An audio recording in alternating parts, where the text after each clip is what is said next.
In a Week 18 matchup that doesn't have any playoff implications for 2024, how both teams got here and what comes next for both the Arizona Cardinals and San Francisco 49ers is wildly fascinating. It's Crossover Thursday. Let's discuss.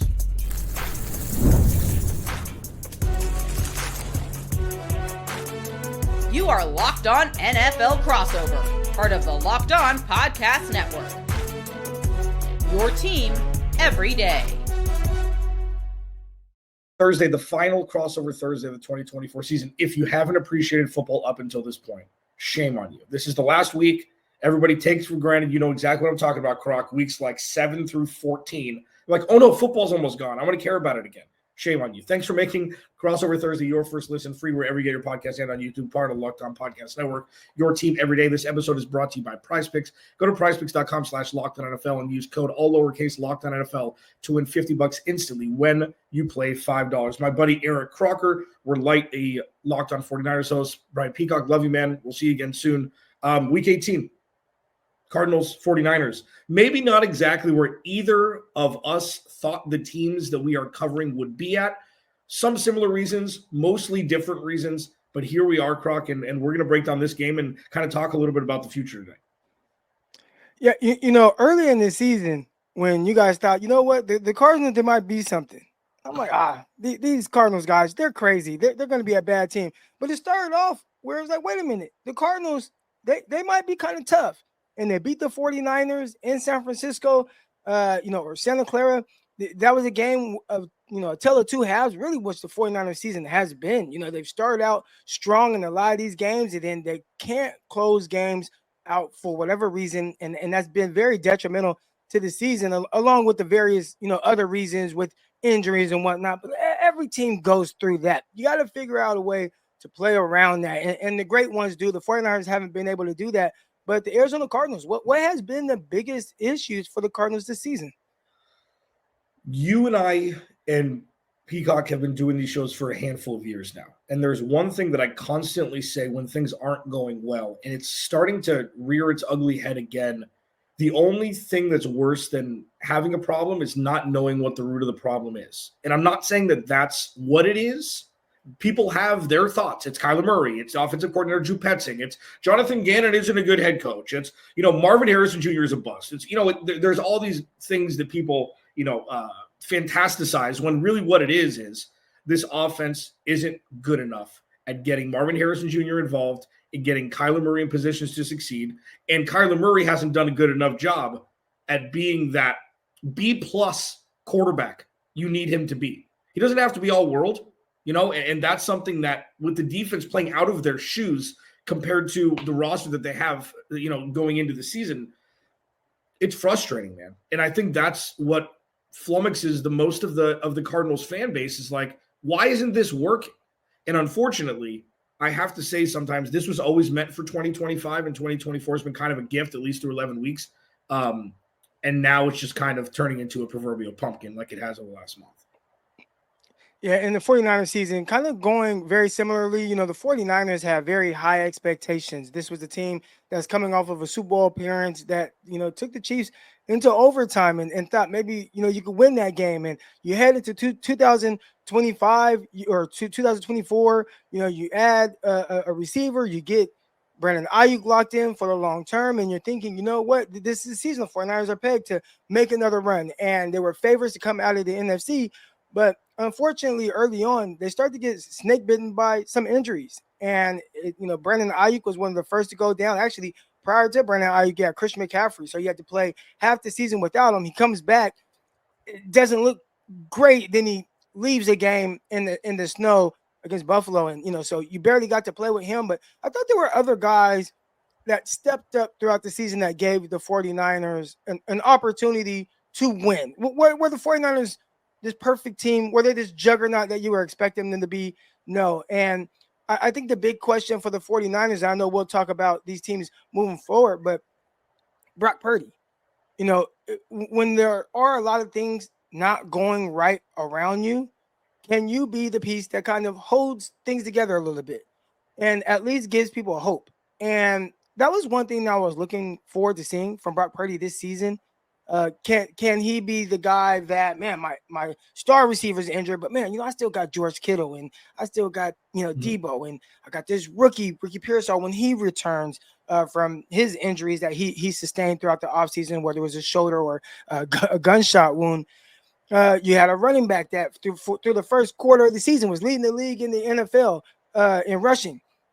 So can Brock hold things together just enough with a lot of the things that are going on around him? And I felt like that's where he kind of fell short a little bit. And those are high expectations. It's not like when you are pegged to get paid this offseason, potentially, $55 to $60 million per year, the expectations aren't going to go down once you get paid. They're only going to heighten.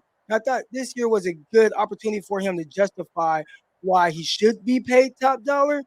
And I walked away thinking he's more in the realm of, and this isn't a knock on these guys, but like the Baker Mayfields of the world, who still, Baker, he's had to deal with injuries. And what do you know? His team in a poor division like the 49ers, they have an opportunity to make the playoffs.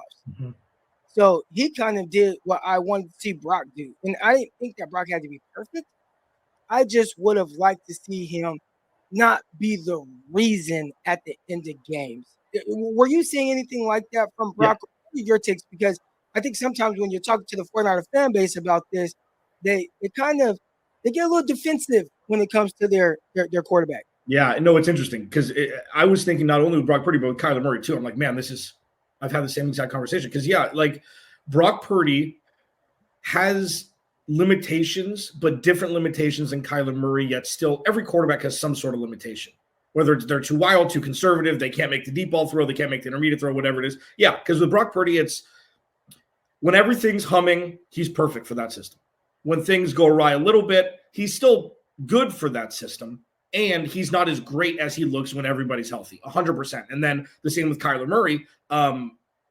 When things are going well, he looks great. And when you need a save-the-day play, we've seen them from him, but not necessarily in the amount that we would have liked to have seen from this elite franchise quarterback in the last 6 seasons. So we're doing crossover a little bit differently. Next segment, because this is week 18, we'll obviously talk about passive victory in the final segment. Next segment, we're going to talk about the future of two teams that have wildly different roster constructions and wildly different futures as pertaining to the salary cap.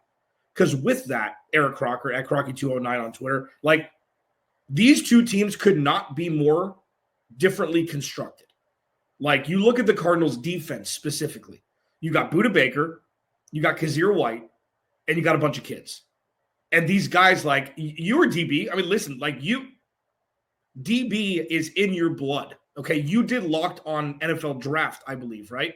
For a couple of years. Okay. So when you look at guys coming out of college, like Garrett Williams, who was born, I think it was you that told me, was a fringe late first round, early second round pick if he didn't tear his ACL in December. Okay. Cardinals got him mid third round 2 years ago. Max Melton, who Monty Osborne and Jonathan Gannon said, you know what, in the second round of last year, we don't need to draft here. We're going to trade 5 steps back, watch all the other corners go, and then take Max Melton.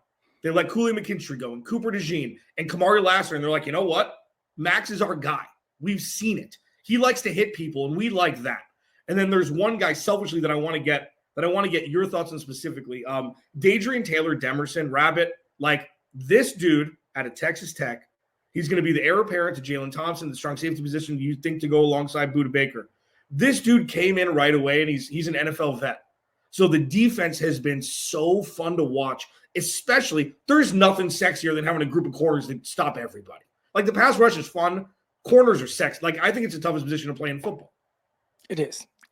and you can never have enough guys that can cover, especially with the young guys. I'm really big, and because coverage kind of fluctuates. You can look even with some of the great ones from year to year, they can have a great year. Then the next year you take a step back. And what does a step back as a cornerback look like? Do you go from, man, I gave up 0 touchdowns. Right now, Diamador Lenore, cornerback / nickelback for the 49ers, he hasn't given up a touchdown all season.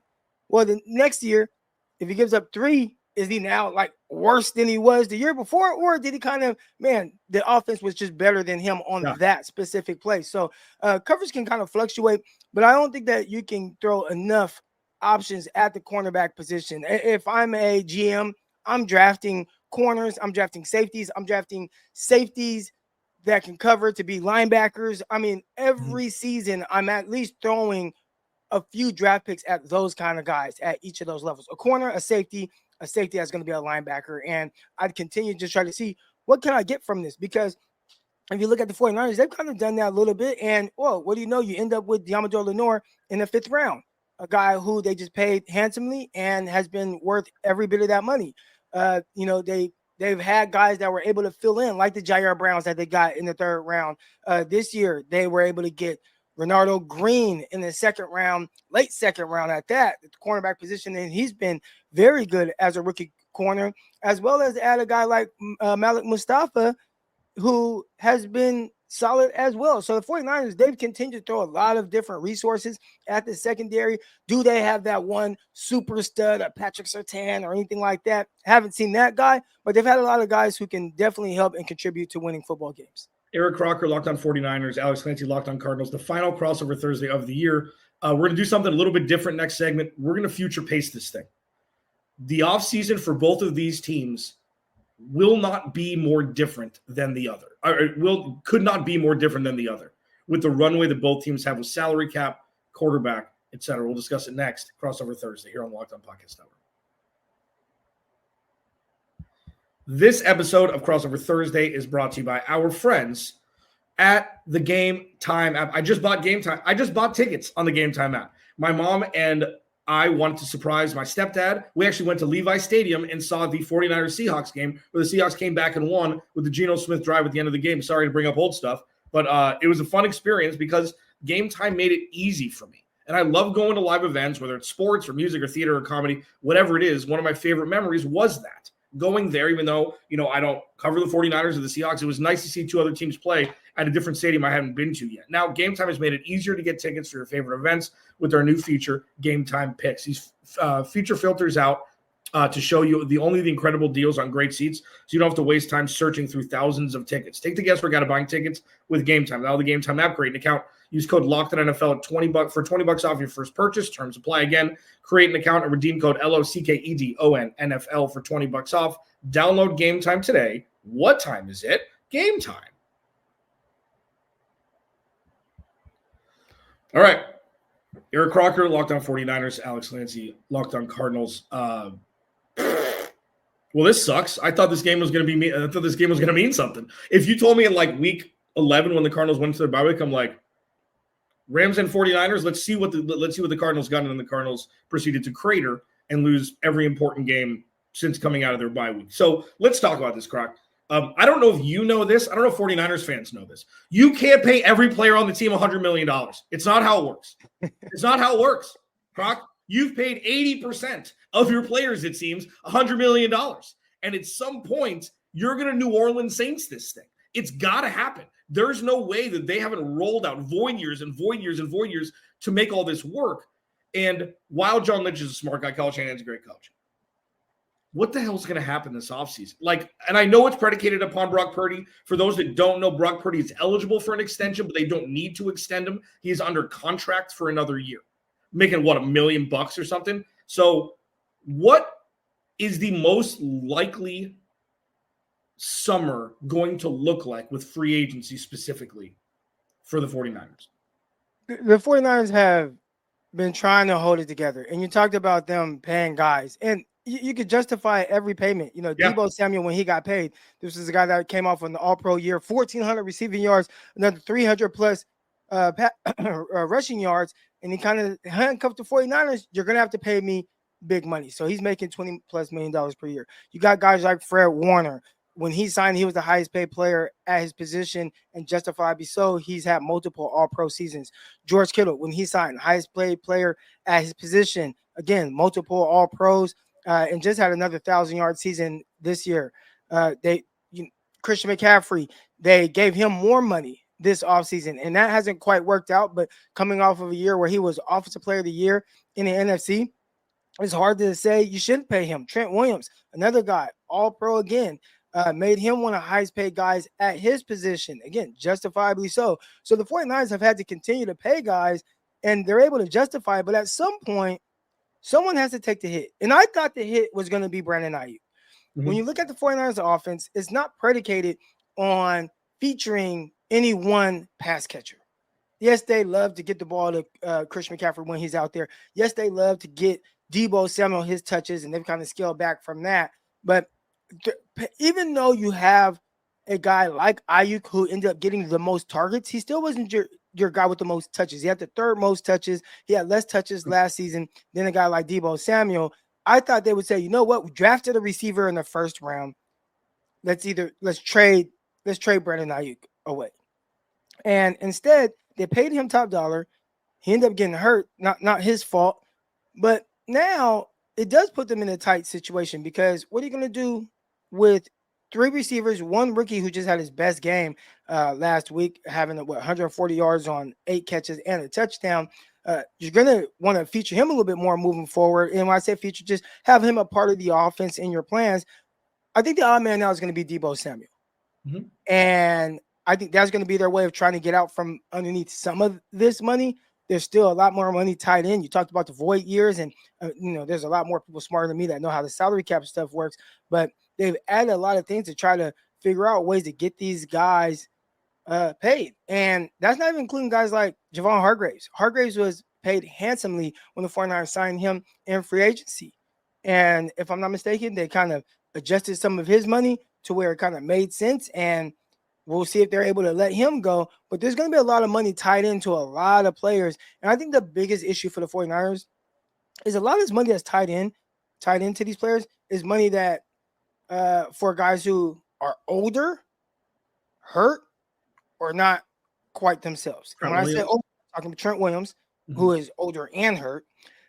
Christian McCaffrey, who you never know when that running back, when you're going to go off that running back cliff where the injuries start piling up. And right now, Christian McCaffrey's body, we'll see if it starts holding up. But people forget when the 49ers traded for him, that was a guy who came off of back-to-back seasons where he barely played. He was hurt. Then all of a sudden, he was great for the 49ers for a year and a half, but now he's starting to have those injuries again.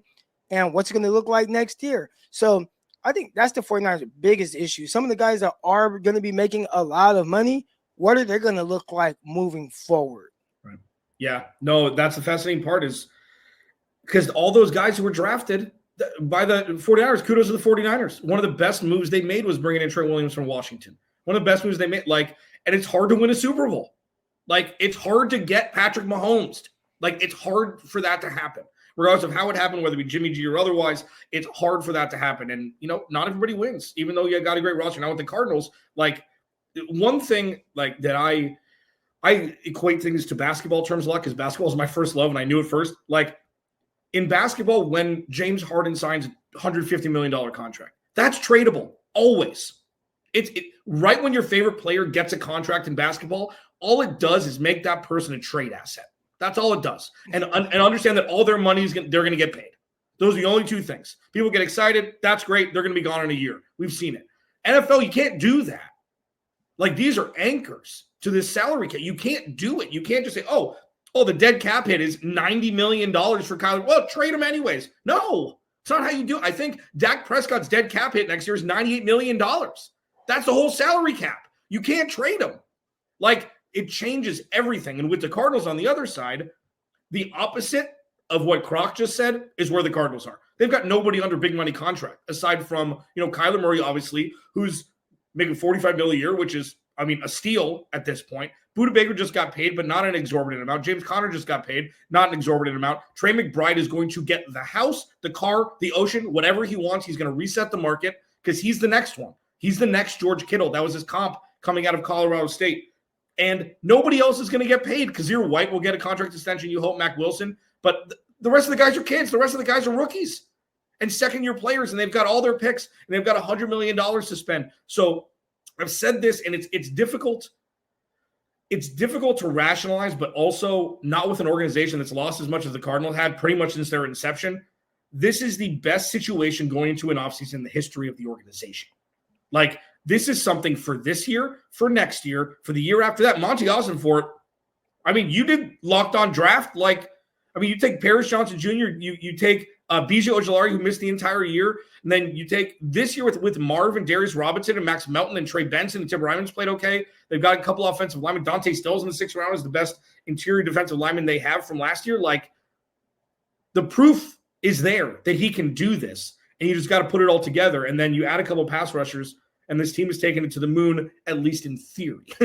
So when you talk about having to remove pieces for the 49ers to make it work and getting to add pieces through free agency in the draft for the Cardinals to elevate it to make it work, very different ways. And we'll see what happens for 2025. But I think it was necessary in Week 18 when this game doesn't have any sort of playoff implications. Talking about the future for 10 minutes with my buddy is probably the best way to do it. Okay, pass to victory. We got to talk about this game. We're mandated. We have to. It's happening. Let's do that. It's going to be fun as always. Crossover Thursday. All right, this episode of Crossover Thursday is brought to you by our friends at FanDuel. The playoffs are almost here, man. Playoffs are almost here.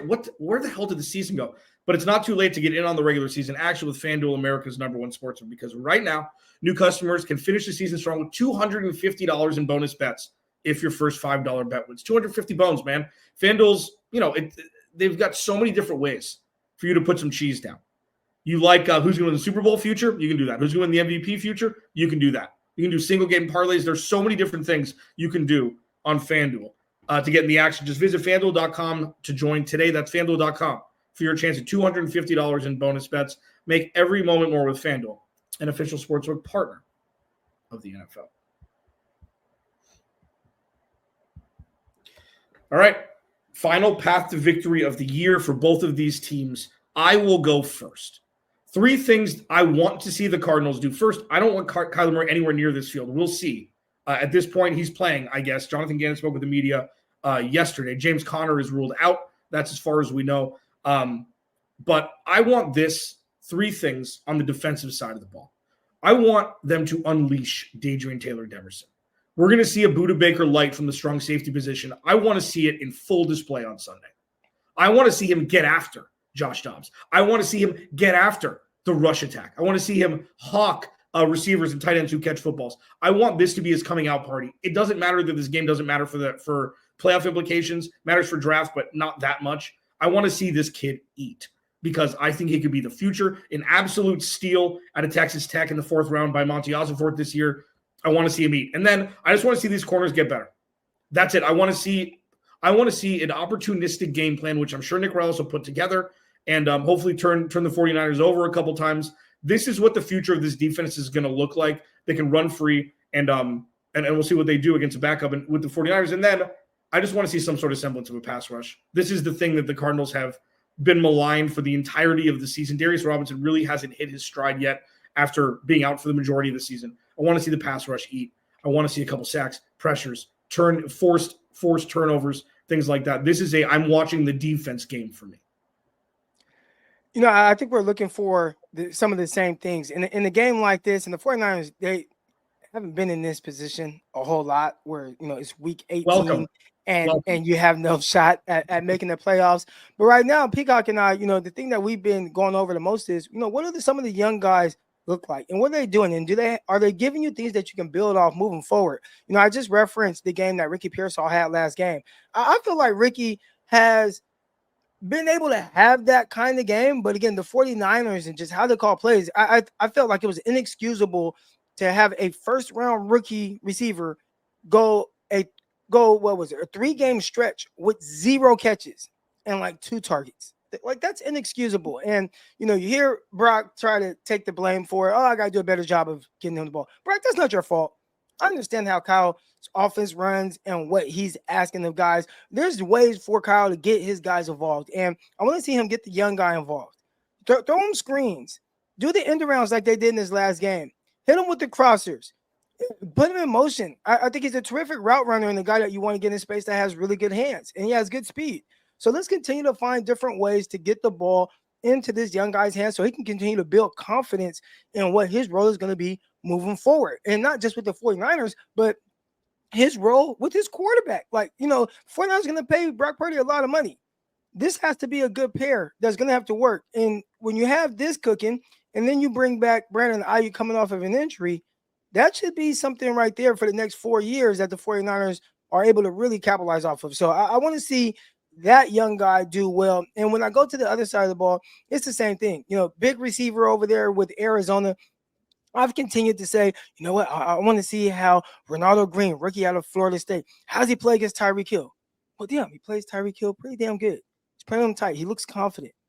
He's, tight coverage. Okay, well, like the next week, what does he look like? And he continued to look good. Okay, the next week. And now it's like, all right, you got big Marvin Harrison Jr. What is it going to look like when you go up against that big dog? And I'm curious to see this young 49ers cornerback compete. And he's done a good job of that throughout this season. And that's not to say that he hasn't had any type of ups and downs. There was kind of this miscommunication or kind of blown coverage on a 5-yard touchdown that I think Amon-Ra St. Brown caught in his last game. I don't know what happened, what the confusion was, but all right, does he fix that kind of communication issue moving on to this game? Because everything that you do from this game, you want to end on a high note, so it gives you that confidence throughout the offseason, feeling good moving forward. I've had seasons where the last game, it didn't go very well, and you have like this sour taste in your mouth with just how you played. And I've had games where, man, I finished on a high note. And then moving forward, you have all these other thoughts of like just this confidence and going about the offseason as if, hey, I am the guy. And I'm going to put in the work to continue to be the guy. And, I'm in my coach's good graces. So can Ronaldo Green have that type of game to where the mindset moving forward is, man, I know that I'm confident with me and the coaches are confident with me as well. Yeah, you're talking about Ricky Pearsall, like it's like the two Spider-Men meme pointing at each other when we're talking about Drew Petzing and Marvin Harrison Jr. Same exact thing. It's just like, this is the scheme. It's run first. It's play action. It's tight end. It's the adults in the room first, and then the rookies get their reps. And it's been frustrating because Marvin Harrison Jr. went 4. He didn't go, he didn't go late in the first round. And it's playing wide receivers hard in the NFL. I think Ricky Pearsall is a little bit just thicker than Marv. Marv is, 6'3", 210, but hit 50-50 balls, they're 0-100 balls. Like he can't go up and get 50-50 balls yet. What Marvin Harrison Jr. is elite at, which we've seen myriad times in college and now in the pros, if it's him versus the sidelines, he wins. If it's him versus the back of the end zone, he wins. Catch 2 feet down, touchdown, catch 2 feet down, first down. We've seen it 98% of the time that way. I think he dropped 1 ball on the sideline, but the frustrations are there. Like the jump for both of these guys from year 1 to year 2, Ricky Pearsall may have more of an integral part in the offense, especially with Brandon Ayuk out, than Marvin Harrison Jr. Trey McBride's there, because Trey McBride is Travis Kelce. Trey McBride is a wide receiver 1 who plays tight end. So it's going to be difficult, but listen, they'll figure out the scheme. This is a growing thing for both organizations, and I have a feeling both of these teams are going to look very different come 2025 when we start to do our crossovers then. Anything else to add before we jet? Yeah, you had said one thing earlier, and you talked a lot about some of the things that you were looking forward to seeing. Mm-hmm. Are you looking forward to seeing an Arizona Cardinals win? Because right now it looks like the 49ers and the Cardinals are kind of jockeying for a higher draft pick, and in any type of competitive, any type of competition, you don't want to see teams go out there to try to lose. But right, this game is kind of meaningful in the sense of a win or a loss, and you kind of want that last place schedule. So does a win or a loss do anything for the Cardinals in this game as it pertains to having a last place? No, 49ers. I just saw Kyle Odegaard, who's a great mind of one of my friends in the Phoenix market, tweeted out that due to even if the Cardinals lose due to some random tertiary tiebreaker, the 49ers still get the 4th place schedule no matter what. So and does that mean a higher draft pick as well? That depends. I believe I'm unsure about that. I'll tell you what. I'd love to see the Cardinals win this game. This isn't something, I don't care, 13th pick, 16th pick, doesn't matter. This is a bad draft anyways. You're going to get a top 10 player there because so many people are going to be taking quarterbacks in the top 7. You very well know that that's just what it is now. So I'm not too worried about that. Like last year where they played Seattle, it's like they're a Matt Prater missed 50-yard field goal away from picking 5th instead of 4th. I don't think this is that. And the Cardinals schedule is so much more difficult than what the 49ers have next year. Cardinals luck. Eric Crocker at Crocky209 on Twitter. Clancy's Corner for me, Alex Clancy. Happy New Year. and enjoy the game. And then we will do our crossovers. We'll do crossovers this offseason for sure because we like each other. But we will talk to you in 2025 for the sanctioned Locked On crossover Thursday next year. Happy New Year. We'll talk to you on our respective podcast tomorrow.